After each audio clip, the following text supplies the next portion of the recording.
दोस्तों, एक महिला एसपी के पास में एक ही गांव से बहुत सारे शिकायत पत्र जा रहे थे और उन शिकायत पत्र में केवल सबकी एक ही बात लिखी थी कि हमारे गांव में जो भी लड़की जवान होती है वो प्रेग्नेंट हो जाती है। ना जाने क्यों हो जाती है, ना तो हमारी उस लड़की का किसी के साथ अफेयर चल रहा है, ना वो शादीशुदा है, कोई भी हमारे घर आता जाता भी नहीं है, लेकिन ना जाने क्यों लड़कियां प्रेग्नेंट हो रही है।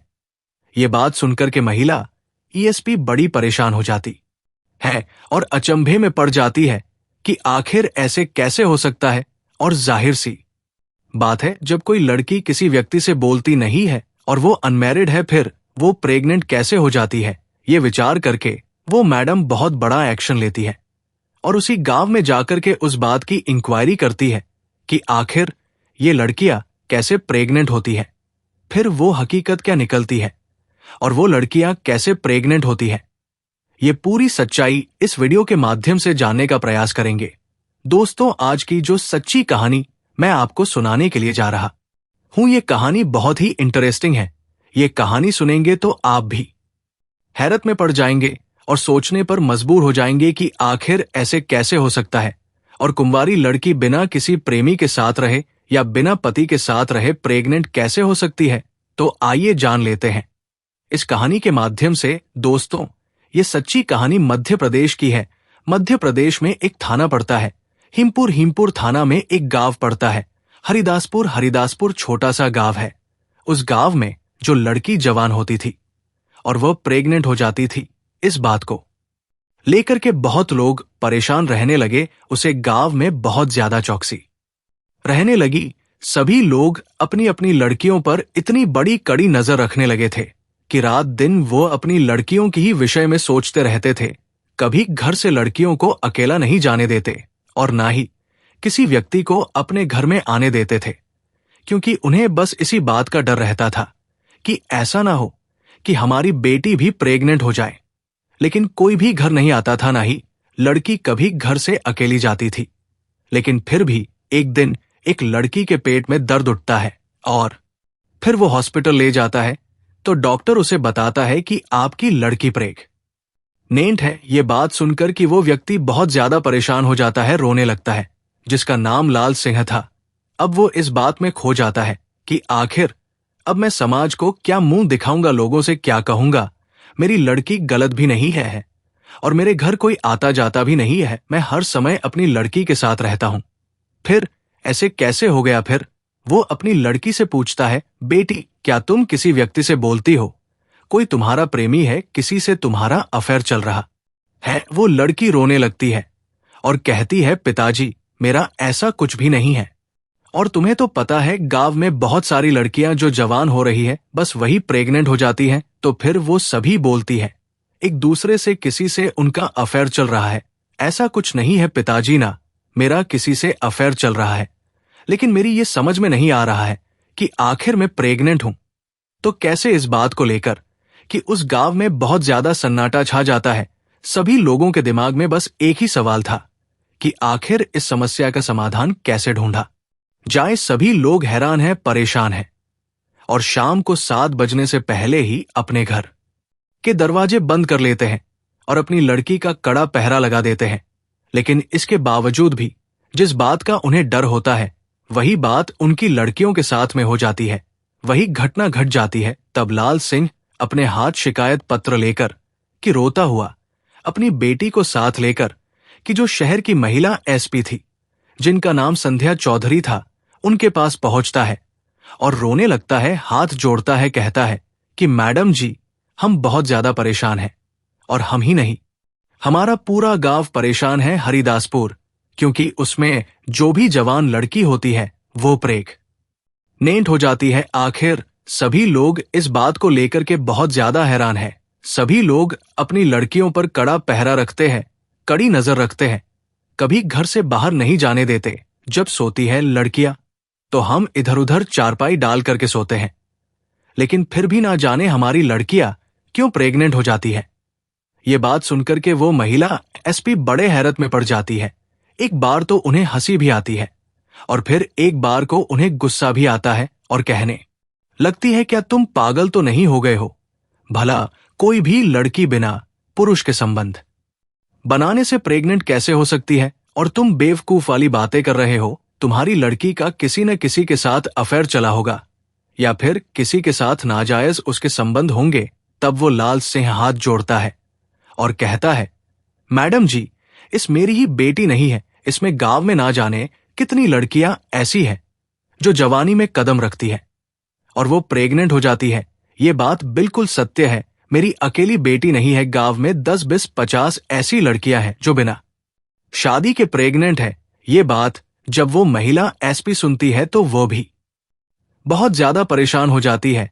सोचने पर मजबूर हो जाती है कि आखिर ऐसे कैसे हो सकता है बिना पुरुष के संबंध बनाए लड़की गांव में प्रेग्नेंट क्यों हो रही है। तब वो थाने के लिए फोन करती है। थाने के एसएचओ से कहती है और कहती है कि तुम हरिदासपुर में जाकर कि इसकी इंक्वायरी करो और जानकारी जुटाओ कि आखिर जो लड़की प्रेग्नेंट हो रही है उनका कोई प्रेमी है, किसी से उनके नाजायज संबंध है। फिर पुलिस जाती है और इंक्वायरी करती है तो सभी लोग एकत्र हो जाते हैं और पुलिस के सामने अपने दुखड़े सुनाने लगते हैं और कहने लगते हैं कि साहब, अगर एक बेटी की बात हो तब हम मान भी जाते हैं कि हाँ, बेटी हमारी गलत है, लेकिन जो भी लड़की हमारी जवान होती है और उसके पेट में दर्द होता है, हम उसका चेकअप कराते हैं हॉस्पिटल में ले जाकर के, तो फिर वो प्रेग्नेंट निकलती है। अगर एक ही बात होती तो मान लेते, लेकिन सभी लड़कियों का अफेयर कैसे हो सकता है। और फिर हम इतनी चौकसी रखते हैं, अपनी बेटी पर रात दिन नजर रखते हैं, कभी घर से बाहर अकेले नहीं जाने देते। जब रात को सोते हैं तब हम उन्हें अपने पास सुलाते हैं और कोई हमारे घर आता जाता भी नहीं है। इसी चक्कर से हमारे गांव में एक ऐसा माहौल बन गया है कि हम ना तो किसी के घर जाते हैं और ना किसी को अपने घर बुलाते हैं। इसी बात के डर की वजह से पुलिस ये बात सुनकर कि बहुत ज्यादा परेशान हो जाती है और फिर पुलिस लौट करके चली जाती है। और फिर जो और संध्या चौधरी एसपी होती है जिले की, उनसे पुलिस जाकर के कहती है, जो थाने के इंस्पेक्टर होते हैं वो कहते हैं, मैडम जी, हम भी इस बात को सुन करके बड़े हैरत में हैं कि आखिर उस गांव के लोग सभी मिलकर के हमारे पास आए थे और उन्होंने कहा था कि हम अपनी लड़कियों पर बहुत ज्यादा पाबंदी रखते हैं और हमारी लड़कियों का किसी के साथ अफेयर भी नहीं है। और 1-2 लड़की नहीं, उस गांव में 10, 20, 50 लड़कियां ऐसी है जो जवानी में कदम रखती है और प्रेग्नेंट हो जाती है। ये बात सुन करके अब तो मैडम का भी दिमाग काम करना बंद कर देता है कि आखिर ऐसे कैसे हो सकता है। तब मैडम विचार करती है, जरूर तो कुछ बात होगी, या तो ये लड़कियां इस बात को छुपा रही है, या फिर जरूर इनका किसी के साथ अफेयर होगा, या फिर कोई और बात होगी। तभी वो मैडम कहती है, ठीक है, अगर तुम्हारे बस की बात नहीं है तो मैं स्वयं इस बारे में जानकारी जुटा लूंगी कि आखिर इन लड़कियों के साथ में ऐसा कैसे होता है। फिर महिला जो एसपी संध्या चौधरी होती है वो अपना भेष बदलती है और कंधे पर एक झोला टांग लेती है और ऐसे कपड़े पहन लेती है जैसे कि कोई मांगने वाली हो। उस हिसाब से वो मांगने वाली बन करके और उसी गांव में हरिदासपुर में पहुंच जाती है। सारे दिन इधर उधर वो घूमती रहती है। जैसे ही शाम होती है तभी उसी व्यक्ति के द्वार पर पहुंचती है, जो व्यक्ति उनके पास शिकायत पत्र लेकर के गया था, लाल सिंह। अब वहीं पर जब पहुंचती है, शाम होने वाली होती है, तब वो महिला एसपी जो भिखारिन भेष में थी, तब वो कहती है कि भैया, हमें रात्रि हो गई है और इतना टाइम हो गया है, हम अपने घर पहुंच भी नहीं पाएंगे, इसीलिए आज रात अपने घर में हमें ठहरने के लिए थोड़ी जगह दे दो। तब लाल सिंह कहता है, चलो कोई बात नहीं, तुम तो महिला हो, अगर कोई पुरुष होता तो मैं अपने घर में नहीं रुकने देता, क्योंकि हम लोग बहुत ज्यादा परेशान हैं, ना जाने ऐसा हमारे साथ क्यों हो रहा है। तब वो कहती है, कोई बात नहीं, हम तो तुम्हारी बेटी के समान हैं, तो फिर हमसे आपको क्या डर है। तभी वो लाल सिंह महिला एसपी को भिखारी समझ करके अपने घर में एक जगह पर चारपाई डाल देता है और कहता है कि आप इस पर सो जाइए, आपको जो भी खाना है मैं आपको यही ला करके दे दूंगा। अब लाल सिंह उस महिला के लिए ला करके खाने में कुछ देता है, रोटी पानी, और वो खाती है। खाने के बाद में वो गेट के पास ही उस चारपाई पर लेट जाती है और लाल सिंह अपनी लड़कियों को लेकर के घर के अंदर जाकर लेट जाता है। सभी लोग जब सो जाते हैं तो रात का 1 बजे जागती है और मैडम चुपचाप उस घर से निकल करके आती है और गली में घूमने लगती है और ये देखने लगती है कि आखिर मैं ये देखूं कि नाइट में तो कोई व्यक्ति इन लोगों के घर में नहीं घुसता है। तभी वो इस तरह से गलियों में घूम ही रही थी। तभी उसे गांव के पास में एक झाड़ी थी और उस झाड़ी के पीछे एक बहुत बड़ा घर था, खंडहर पड़ा हुआ था, उसमें कोई व्यक्ति आता जाता नहीं था। तभी वो देखती है कि उसी खंडहर से दो वो शराबी निकल करके आ रहे थे और उनके हाथ पैर सीधे नहीं गिर रहे थे और वो झूमते हुए उन गलियों में आने लगे। तभी वो मैडम उनको देख करके एक साइड में हो जाती है, एक दीवार की आड़ ले लेती है और वो क्या देखती है कि कुछ देर के बाद में जब एक लड़का जाता है तो वो मेन गेट के लिए खोल देता है। फिर वो दूसरा व्यक्ति भी घर के अंदर प्रवेश कर लेता है और फिर वहां से लगभग आधे घंटे के बाद वो घर से जैसे ही निकल करके व्यक्ति आता है, त्यों ही वो मैडम अपनी रिवॉल्वर उन व्यक्तियों के ऊपर तान देती है और कहती है कि अगर तुमने एक कदम बढ़ाया तो मैं तुम्हें यही गोली मार दूंगी, इसलिए चुपचाप यही खड़े रहो और तुम ये बताओ कि तुम लोग इस घर से निकल करके क्यों आए हो और इस घर में क्यों घुसे थे। ये बात सुनकर कि वो व्यक्ति बड़े डर जाते हैं रिवॉल्वर देखकर कि, लेकिन जब उसकी हालत को देखते हैं कि ये तो कोई बेकार है, तब वो कहते हैं कि इस बिखरी के पास में रिवॉल्वर कैसे आई। तब वो उससे कहते हैं कि तुम हट जाओ, नहीं हम भी तुम्हें गोली मार देंगे। उनके पास कोई औजार नहीं था, लेकिन फिर भी मैडम को धमका रहे थे। लेकिन मैडम उन्हें डराने के लिए एक पैर बचा करके मारती है। तभी वो लोग उसे पैर की आवाज सुनकर डर जाते हैं और वहीं रुक जाते हैं।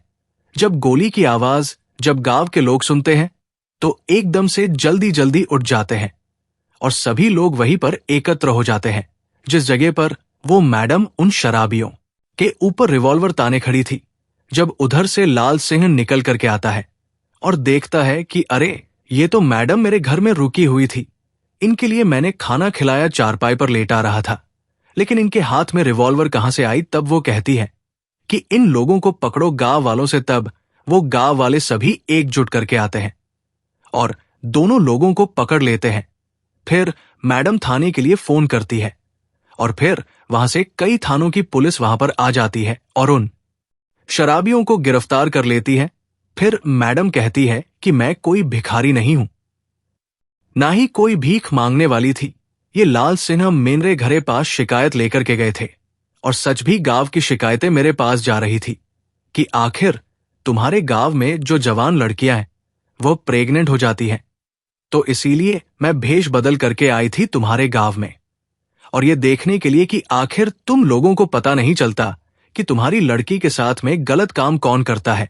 बस इसी इंक्वायरी के लिए मैं भिखारिन बनकर आई थी। कहते हैं कि मैडम ने बड़ा अच्छा काम किया जो हमारे गांव में इन शराबियों को पकड़ा, लेकिन इस बात का खुलासा नहीं हो पाया था कि आखिर ये शराबी क्यों गुस्से थे। तब वो थाने लेकर के जाते हैं और थाने ले जाने के बाद में उनसे फिर पूछताछ की जाती है। पहले तो वो कुछ बताते नहीं है। जब पुलिस अपने हथकंडे से जब पूछती है कि आखिर ये बताओ कि तुम रात के 1 बजे उस घर में क्यों घुसे थे, तो तब वो टूट जाते हैं पुलिस की मार की वजह से और रोने लगते हैं और गिड़गिड़ा लगते हैं। कहते हैं कि मैडम जी, हम बस यही काम करते हैं, जब दारू पी करके आते हैं दोनों लोग और फिर लोगों के घर में घुस जाते हैं और जिसकी भी जवान लड़की देखते हैं वो लोग अपने बीच में आकर लड़की को सुलाते हैं। फिर भी हम उस लड़की के मुंह पर और इन सभी के मुंह पर एक ऐसा स्प्रे मार देते हैं कि ये लोग गहरी नींद में सो जाते हैं,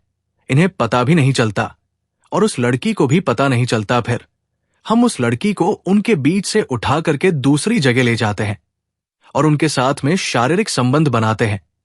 फिर इस लड़की को उसी जगह पर लेटाकर कि हम घर से निकल करके चले जाते हैं और हमारा ये रोज का क्रम बन गया है। आज इस घर में तो कल उस घर में, तो कल उस घर में, इस प्रकार से जब हम दोनों लोग इन लड़कियों के साथ शारीरिक संबंध बनाते हैं, इसी बीच ये लड़कियां प्रेग्नेंट हो जाती हैं। ये बात जब महिला एसपी सुनती है तो फिर उनके तोते उड़ जाते हैं। सोच लगती है कि ये लोग पूरे गांव की लड़कियों के साथ में ऐसा कर रहे हैं और किसी को भी पता नहीं है, किसी को भनक नहीं है इनके बारे में। अब वो बहुत ज्यादा टेंशन में पड़ जाती है। फिर लाल सिंह को बुलाती है और कहती है कि तुम तो ये कह रहे थे कि हमारी लड़की के साथ किसी पुरुष ने कुछ नहीं किया है, इनसे पूछो ये तुम्हारी लड़की के साथ में दोनों लोग शारीरिक संबंध बना करके गए थे और इन्हीं के द्वारा तुम्हारी लड़की प्रेग्नेंट हुई है, वो सारी बात को स्वीकार कर लेते हैं। और फिर मैडम उनके खिलाफ कई धाराओं में मुकदमा दायर करती है। 376 और जो भी होता है, घर में घुसने का उन सभी धाराओं में मुकदमा दायर करके उन्हें जेल भेज देती है। इस प्रकार से मैडम ने उन गांव वालों की सारी समस्या का समाधान किया। अब गांव वालों को इस बारे में पता चलता है तो वो बड़े खुश होते हैं और खुश होने के बाद मैडम की बड़ी तारीफ करते हैं और मैडम भी इस बात से निश्चिंत हो जाती है कि ऐसा तो हो ही नहीं सकता कि कोई पुरुष अगर ना बोले और लड़की प्रेग्नेंट हो जाए। तो साथियों, मैडम ने इस प्रकार से एक भिखारिन का भेष बनाकर कि रात्रि में बाहर रुक करके और गांव की सारी समस्या का समाधान किया। आप क्या कहना चाहते हैं? संध्या चौधरी के बारे में आप क्या कहना चाहते हैं?